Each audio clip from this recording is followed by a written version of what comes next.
Hi friends, ఆరోగ్యకరమైన కూర అండి. బచ్చల కూరతో రసం చేస్తానండి.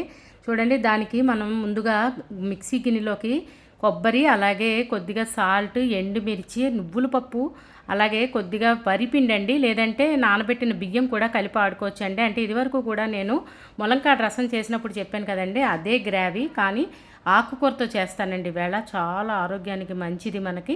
మేము చూడండి అదంతా గ్రైండ్ చేసుకున్న తర్వాత పేస్ట్లా అవుతుంది కదండి, దాంట్లోకి మనం వాటర్ కూడా పోసుకుని ఉంచుకోవాలండి. తర్వాత చూడండి, ఇలాగ బాణీ పెట్టుకుని దానిలోకి మినప్పప్పు, కరివేపాకు, ఎండుమిరపకాయ తాలింపు, అంతేనండి. మంచి చక్కని కలర్ వచ్చే వరకు వేయించుకోవాలండి.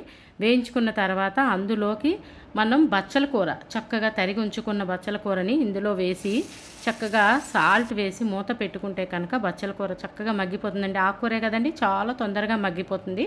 జస్ట్ ఆ గ్రావీ వేసుకుని మెయిన్ ఇంకొక 10 నుంచి పావు గంట సేపు కనుక కూర ఉంచుకుంటే కనుక కమ్మని కూర తయారవుతుందండి. దానికి మనం అయితే రైస్తో కానీ లేదంటే మిల్లెట్స్తో కానీ దేంతో తీసుకున్నా ఆరోగ్యానికి చాలా మంచిది. చూడండి, ఇప్పుడు 10 నిమిషాలు అయిన తర్వాత మనకి బచ్చల కూర కలర్ మారిపోయింది కదా. ఇప్పుడు కొద్దిగా వాటర్ పోసుకోవాలండి, ఎందుకంటే ఈ గ్రావీ యాడ్ చేస్తాం కదా, అది కొంచెం ముద్దగా ఉండకూడదని చెప్పాను కదా. ఎందుకంటే దానిలో వరిపిండి యాడ్ చేసాం కదండి, ఉండలా అయిపోతుంది. అందుకని కొంచెం మనం మైసూర్పాకు కలిపేలాగా కొద్దిగా అలా గట్టితో కలుపుకుంటూ చేసుకుంటే కనుక కూర మంచి కన్సిస్టెన్సీలో చక్కగా తయారవుతుందండి. అది మనం మంచిగా వేడి అన్నంతో తీసుకుంటే చాలా బాగుంటుంది. లేదంటే మనం ఏది వండుకుంటే అది మిల్లెట్స్తో కూడా చాలా బాగుంటుంది. ఎందుకంటే ఇది రసం అన్నాను కదండి, కొద్దిగా పల్చగానే ఉంటుంది. అందుకని బచ్చల కూర రసం మీరు కూడా ఇలా ట్రై చేసి మీకు ఎలా వచ్చిందో నాకు కామెంట్ పెట్టండి. అలాగే నా ఛానల్ కనుక సబ్స్క్రైబ్ చేసుకోకపోతే సబ్స్క్రైబ్ చేసుకోండి.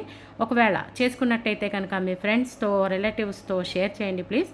కొత్తగా చూస్తున్న వాళ్ళు మరిన్ని ఆరోగ్యకరమైన వంటలు నేను చేసినవి మీకు చేరాలంటే తప్పకుండా సబ్స్క్రైబ్ చేసుకోవాలి కదండి.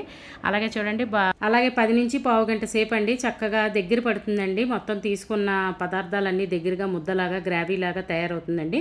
చెప్పాను కదా, కొద్దిగా బెల్లం వేసుకుంటే కమ్మని టేస్ట్ ఇస్తుంది. లేదు కదూ, తీపి వద్దనుకునే వాళ్ళు అది అవాయిడ్ చేసి స్పైసీగా తీసుకుందాం అనుకుంటే కనుక అలా కూడా చేసుకోవచ్చు. చాలా బాగుంటుంది. బచ్చల కూర మన ఆరోగ్యానికి చాలా మంచిదండి.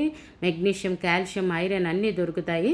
మీరు ఈ రసాన్ని ఇలాగే ట్రై చేసి ఈ రసాన్ని వేడిగా తీసుకుంటే చాలా బాగుంటుందండి. వేడి అన్నంతో వేడివేడిగా రసం చాలా బాగుంటుంది.